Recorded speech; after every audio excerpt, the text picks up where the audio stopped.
Napoleon Bonaparte. Rise to glory.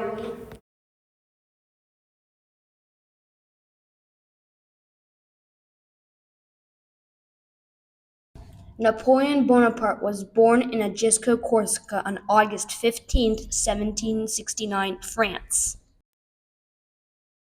The young Bonaparte went to the Paris École Militaire military school from 22nd October 1784 to 28th October 1785.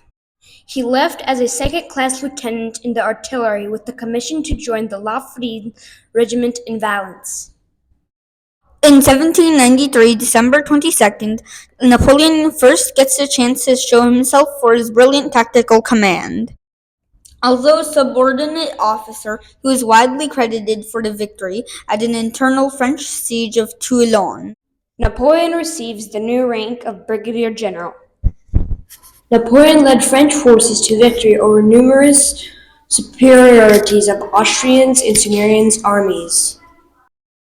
My plan was to isolate the Austrians and the Sardinians and conquer each separately, which got him a promotion to the head of the army of Italy. In 1798, on May 19th, Napoleon begins his Egyptian campaign with an army of 38,000.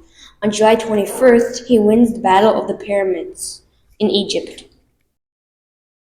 Under the command of Admiral Nelson, the British fleet destroys the French navy in the Battle of the Nile. Napoleon's army is cut off from supplies and communication. In 1799, December 12th, Napoleon was elected the first consul.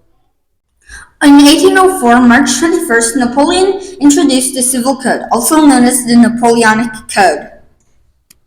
On May 18th, Napoleon proclaimed Emperor of the French by the Senate. Then, on December 2nd, that same year, Napoleon crowned himself emperor in the company of the Pope. It is fascinating that he placed the crown on his own head instead of letting the Pope do it, like all of the other emperors before him did.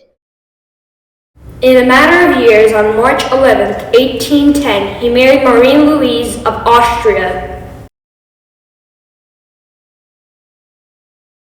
And then on March 20th, 1811, Napoleon welcomed his son, Napoleon II, styled as King of Rome, Prince of the French Empire.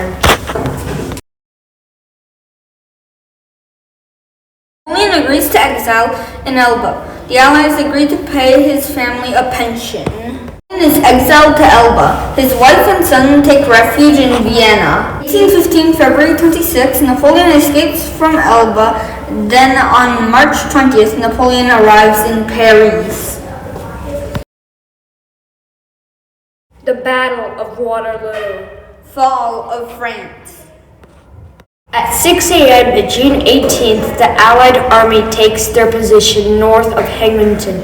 The French army deploys in the area surrounding La Belle Alliance. At 9 a.m., Wellington orders readjustments to the defense of Hougoumont. Napoleon sends his chief engineer to conduct a reconnaissance of the Allied defenses. 11 a.m., Napoleon makes a decision to commence the attack on the left flank of the French opposite of Hougoumont. At 11:20 a.m., the first shots of the battle are fired. At 11:20 to 12:20 p.m., the Alliance army is driven back to the woods and orchard at the Hougoumont and connects the counterattack. At 12:20 p.m. to 1:15 p.m., the fighting for the Hougoumont intensifies and French troops succeed in forcing entry. At 1:15 p.m. to 2:15 p.m., the Prussian army closes in the French from the east. French cavalry head to face the approaching troops. At 1:30 p.m., Napoleon orders an attack at the Allied army center, successfully pushing their line back to La Haye-Saint. Allied brigades then surrounded the French at this location and pushed Napoleon back to La Belle Alliance. At 2:15 to 3 p.m., Napoleon launches his heavy cavalry and counter the Allied cavalry and inflict heavy losses. The Prussian brigades are slow to progress toward the site. 3 o'clock p.m. to 4 o'clock p.m. French troops reorganize and the Grand Battery opens fire. To the east, the Prussian and French cavalry clash. From 4 p.m. to 6 p.m., Wellington rejects his troops. The French misunderstand this action as a sign of withdrawal and order a constrict cavalry charge. The Allied infantry formed square to meet the attack, which is one of Napoleon's mistakes. At 6 p.m. to 6:30 p.m., after fierce fighting, La Haye-Saint falls to the French and the village of Plassinotte falls to the Prussian forces. Napoleon is compelled to deploy troops to recapture the village.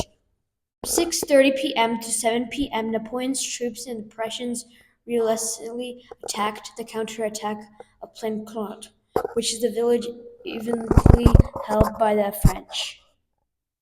7 o'clock p.m. to 8:30 p.m., Prussians once again regain control of Plassinotte. Napoleon gives orders for his guard to advance north. They suffer badly from the Allied artillery. The French begin to collapse and commence a disorderly retreat. At 8:30 p.m. to 10:30 p.m., Wellington signs the advance, and on October 16th, Napoleon is exiled to St. Helena. On November 20th, the Treaty of Paris is signed. Napoleon could have won the Battle of Waterloo by attacking earlier to overwhelm the 7th Coalition, using cavalry for early charges to disrupt them, securing the higher ground for better defense, and encircling the smaller coalition forces while holding off the larger coalition forces, and also attacking the right flank instead of the left. Napoleon certainly could have won the Battle of Waterloo, being outnumbered in statistically most for all of his campaigns, but certainly against one opponent at a time he normally did. Both the British and the Prussians came almost at the same time from different sides, states PBS. Napoleon was not feeling well on the day of the Battle of Waterloo. He had painful thrombosed hemorrhoids, which are when you smell blood all of the time and are very painful, which might have affected Napoleon's strategic thinking, which brought his downfall. Reportedly figured that in the poor health during the Belgian campaign, Napoleon committed tactical errors and acted indubitably. He also was blamed for appointing inadequate commanders who failed to communicate accurately and coordinate their strategies, History.com states. In a critical blunder, Napoleon waited until midday to give the command to attack in order to let the waterlogged ground dry after the previous night's rainstorm. The delay gave Blücher's remaining Prussian troops, who by some accounts numbered more than 30,000, time to march to Waterloo and join the battle against the French that day, states History.com. Napoleon Bonaparte was a good man who had bad sides and good sides. He was smart, respected, honest, and much more. People are going to remember him and how he developed war and also culture in his way. This defeat was very important because it ended his time as a leader and changed a lot of things in Europe, like the borders and how countries interacted with each other. The Battle of Waterloo showed us that war is complicated and that teamwork among allies can change everything, even in the middle of a battle. Napoleon was a great man that respected discipline, honesty, and the sense of gratitude, but by making huge mistakes, he had lost the Battle of Waterloo. He could have won, but he did not do some crucial maneuvers, so he was defeated.